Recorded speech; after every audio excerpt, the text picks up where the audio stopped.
السلام علیکم ناظرین، پچھلی کی سکینڈ پر آپ نے دیکھا کہ منگول قبیلے پر حملہ کر دیتے ہیں جبکہ اس دوران ارطغرل پنجرے میں قید ہوتا ہے۔ منگول قبیلے میں گھس کر چاروں طرف پھیل جاتے ہیں اور نہتے لوگوں اور عورتوں کو مارنا شروع کر دیتے ہیں۔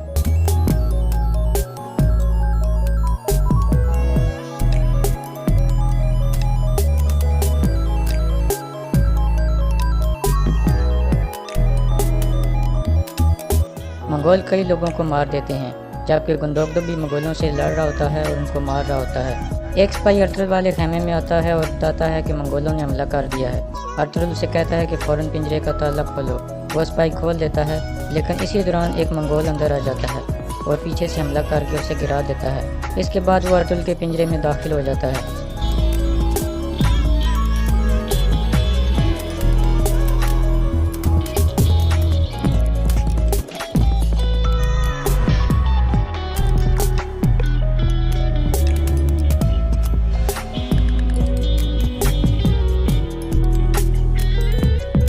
کافی دیر لڑائی کے بعد ارطغرل اسے مار دیتا ہے۔ اس کے بعد وہ اسی منگول کی تلوار اٹھا کر خیمے سے باہر آ جاتا ہے۔ باہر آ کر دیکھتا ہے کہ 3 منگولوں نے کرکل سردار کو گھیرا ہوتا ہے۔ ارطغرل فوراً ان پر حملہ کرتا ہے اور تینوں کو مار دیتا ہے۔ اس طرح کرکل سردار بال بچ جاتا ہے۔ دوسری طرف کچھ منگول کائی قبیلے کے بڑے خیمے میں داخل ہو جاتے ہیں۔ اس دوران آیتولن اور گونجا گل بھی وہاں موجود تھیں کیونکہ حائمہ خاتون کی خراب طبیعت کی وجہ سے وہ یہاں آئی تھیں۔ عورتیں بہادری سے لڑتی ہیں اور منگولوں کو مارنا شروع کر دیتی ہیں۔ اس دوران ایک منگول سلجان کو نیچے گرا دیتا ہے اور اسے مارنے ہی والا ہوتا ہے کہ آیتولن اپنا خنجر نکال کر اس کی طرف پھینکتی ہے جس سے وہ ادھر ہی گر جاتا ہے۔ اس کے بعد وہ مل کر باقی منگولوں کو بھی مار دیتی ہیں۔ دوسری طرف باہر بھی سارے منگول مارے جاتے ہیں۔ گندوقدو فوراً واپس مرکزی خیمے میں آتا ہے تاکہ حائمہ خاتون کی حفاظت کر سکے، لیکن وہ اندر آ کر دیکھتا ہے کہ عورتوں نے سب منگولوں کو مار دیا تھا۔ اتنے میں کرکل سردار اور گمس تیکن بھی وہاں جاتے ہیں اور فوراً حائمہ خاتون کے پاس جاتے ہیں۔ تھوڑی دیر بعد ارطغرل بھی وہاں جاتا ہے۔ حکیم ارطغرل کہتا ہے کہ اللہ کا شکر ہے، میں ان کا خون روکنے میں کامیاب ہو گیا ہوں، انشاءاللہ یہ ٹھیک ہو جائیں گی۔ اتنے میں کرکل سردار بول پڑتا ہے اور ارطغرل کو کہتا ہے کہ یہ سب تمہاری وجہ سے ہوا ہے اور منگولوں نے تمہاری وجہ سے ہم پر حملہ کیا ہے۔ گندوقدو کہتا ہے کہ آپ کو سمجھ نہیں آ رہی کہ منگول کیا چاہتے تھے، وہ ہمارے نہتے لوگوں، ہماری ماں اور بہنوں کو مارنے آئے تھے۔ پھر ارطغرل غصے سے کھڑا ہوتا ہے اور کرکل سردار سے کہتا ہے کہ بہت ہو گیا ماموں، آپ مجھے بتاؤ کہ آپ کا اصل مقصد کیا ہے؟ جس پر کرکل سردار کہتا ہے کہ کل کے جرگے کے بعد میں تمہارا سر زمین پر گھومتا ہوا دیکھنا چاہتا ہوں، تم ایک قاتل ہو۔ یہ کہہ کر وہ باہر نکل جاتا ہے۔ تھوڑی دیر بعد ارطغرل دوبارہ اس پنجرے میں چلا جاتا ہے۔ گندوقدو اسے کہتا ہے کہ میں جلد سے جلد تیکن کو قبیلے میں واپس لانا ہوگا تاکہ تمہاری بے گناہی ثابت ہو سکے۔ ارطغرل کہتا ہے ابھی وہ اس قابل نہیں ہوگا کہ اسے یہاں لایا جائے کیونکہ اس کی حالت بہت ہی نازک تھی۔ یہ ساری باتیں کارا بیگ کا ایک آدمی باہر چھپ کر سن لیتا ہے اور فوراً اس کو بتانے کے لیے بھاگتا ہے۔ دوسری طرف کرکل سردار کارا بیگ اور گمس تیکن کے ساتھ جرگے کے بارے میں بات کرتا ہے۔ یہ سب کل کے جرگے کے بعد ختم ہو جانا چاہیے۔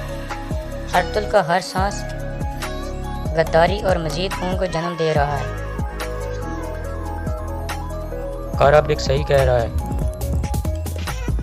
اللہ مجھے کل اس کا سار اترنا دیکھنا نصیب کرے۔ گمس تیکن ان دونوں کی مخالفت کرتا ہے اور کہتا ہے کہ منگولوں کے اس حملے سے ارطغرل کا کوئی تعلق نہیں ہے، وہ تو خود جیل میں قید ہے اور کل اسے موت کی سزا سنائی جانے والی ہے۔ گندوقدو کرکل سردار کو کہتا ہے کہ جب تک آپ غداروں کو اپنے ساتھ بٹھاتے رہو گے تب تک آپ کو سکون نہیں ملے گا۔ کرکل کہتا ہے کہ آپ کس کی بات کر رہے ہو؟ گندوقدو کہتا ہے کارا بیگ غصے سے کھڑا ہو جاتا ہے اور گندوقدو پر حملہ کرنے کی کوشش کرتا ہے جس پر گمس تیکن اسے روک لیتا ہے۔ پھر گندوقدو کہتا ہے کہ جب ارطغرل نویان کے پاس قید تھا اور اس کے ہاتھ میں کیل ٹھونکا جا رہا تھا تو یہ آدمی وہاں موجود تھا اور ہنس رہا تھا۔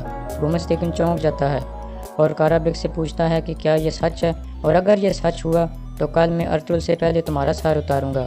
کارا بیگ کہتا ہے یہ سچ ہے، لیکن مجھے سعادتین کوپک نے وہاں بھیجا تھا تاکہ صلح کے ساتھ معاملات کو حل کیا جائے، لیکن نویان نے میری کوئی بات نہیں سنی تھی، اور اگر آپ کو شک ہے تو خود سعادتین کوپک سے پوچھ لو۔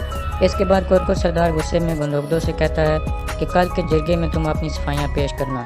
اس کے بعد کرکل سردار اور گندوقدو وہاں سے چلے جاتے ہیں۔ ان کے جانے کے بعد گمس تیکن ایک بار پھر غصے سے کارا بیگ کو پکڑ لیتا ہے اور کہتا ہے کہ سچ سچ بتاؤ، تم نویان کے پاس کیا کرنے گئے تھے اور مجھے اس بارے میں کیوں نہیں بتایا گیا؟ کارا بیگ کہتا ہے کہ یہ ریاست کا ایک خفیہ مشن تھا، اس لیے تمہیں نہیں بتایا گیا۔ جس پر گمس تیکن اسے چھوڑ دیتا ہے اور کہتا ہے کہ اگر تم غلط ہوئے تو میں تمہیں زندہ نہیں چھوڑوں گا۔ اس کے بعد گمس ٹیکن باہر نکل جاتا ہے۔ اس کے بعد کارابک کا ایک سپاہی اندر داخل ہوتا ہے جس نے چھپ کر ارطل اور گندوگدو کی باتیں سنی تھیں۔ تو ٹیکن زندہ ہے؟ کہاں ہے وہ؟ یہ میں نہیں سن سکا۔ کیا؟ اپنی آنکھیں کھلی رکھو، سب پر نظر رکھو، جاؤ۔ دوسری طرف مہمان خانے میں تانگوت دلی دامیر کو دیکھ رہا تھا۔ جب اسے لگتا ہے کہ وہ سو گیا ہے تو وہ آگے بڑھتا ہے اور دلی دامیر کی تلوار کو ٹھوکر مارتا ہے، جس کے بعد دلی دامیر بے ہوشی کی حالت میں وہیں گر جاتا ہے۔ اس کے بعد وہ ویٹر کو شاباش دیتا ہے کہ تم نے اچھا کام کیا تھا، لیکن اگلے ہی لمحے اس کی گردن پر خنجر پھیر دیتا ہے، جس کے بعد وہ ادھر ہی گر کر مار جاتا ہے۔ اس کے بعد وہ حلیمہ سلطان کے کمرے میں داخل ہو جاتا ہے۔ دوسری طرف قبیلے میں حیمہ خاتون کی طبیعت سنبھل جاتی ہے اور ان کو ہوش آ جاتا ہے۔ گندوگدو ان سے ملاقات کرتا ہے۔ حیمہ خاتون کہتی ہیں مجھے سچ بتاؤ کل کے جرگے میں کیا ہونے والا ہے۔ گندوگدو کہتا ہے اگر ہم توتیکن کو قبیلے میں نہ لا سکے تو ارطل کو بچانا ناممکن ہوگا اور توتیکن کی حالت ایسی نہیں ہے کہ اسے قبیلے لایا جا سکے۔ حیمہ خاتون کہتی ہیں پھر ہمارے پاس ایک ہی حل ہے کہ ہم توتیکن کی صحت کے لیے اللہ سے دعا کریں۔ اس کے بعد گندوگدو کہتا ہے کہ میں اور حکیم ارطل آج توتیکن کے پاس جائیں گے۔ دوسری طرف مہمان خانے میں تانگوت حلیمہ سلطان کے کمرے کی تلاشی لینا شروع کر دیتا ہے۔ اس دوران حلیمہ سلطان شربت پینے کی وجہ سے بے ہوشی کی حالت میں ہوتی ہے۔ تھوڑی دیر بعد دلی دامیر اور حلیمہ سلطان کو ہوش آنا شروع ہو جاتا ہے، لیکن ان کے ہاتھ پیچھے بندھے ہوتے ہیں۔ اس کے بعد وہ دونوں اٹھ کر بیٹھ جاتے ہیں۔ دلی دامیر تانگوت سے کہتا ہے تم ہم سے کیا چاہتے ہو؟ تانگوت کہتا ہے سنگر ٹیکن والے وہ کاغذات جو تم لوگ کونیا لے کر جا رہے ہو۔ اس کے بعد تانگوت حلیمہ کے پیٹ پر چاقو رکھ کر کہتا ہے کہ مجھے کاغذات کا بتا دو ورنہ میں تمہارے پیٹ میں موجود بچے کو مار ڈالوں گا۔ دلی دامیر حلیمہ کو کہتا ہے کہ کاغذات ان کو دے دو، بچے سے زیادہ ضروری نہیں ہے وہ۔ حلیمہ کہتی ہے کاغذات یہاں نہیں ہیں، وہ باہر گودام میں ہیں، جس کے بعد تانگوت اپنا خنجر ہٹا لیتا ہے اور کہتا ہے کہ اگر یہ جھوٹ ہوا تو میں تم دونوں کو مار دوں گا۔ اس کے بعد وہ حلیمہ سلطان کو دھکا دے کر باہر جانے کو کہتا ہے۔ ان کے باہر جانے کے بعد دلی دامیر اپنے بندھے ہوئے ہاتھ کھولنے میں کامیاب ہو جاتا ہے اور ان دونوں سپاہیوں پر حملہ کر کے گرا دیتا ہے اور باہر نکل جاتا ہے۔ دوسری طرف تانگوت باہر آ کر حلیمہ سے پوچھتا ہے کہ کہاں ہیں وہ کاغذات، جبکہ حلیمہ کی نظر سامنے پڑے ایک چاقو پر ہوتی ہے۔ اتنے میں تانگوت اسے دھکا دیتا ہے اور حلیمہ سلطان کا ہاتھ سیدھا چاقو تک پہنچ جاتا ہے اور وہ اسے اٹھا لیتی ہے۔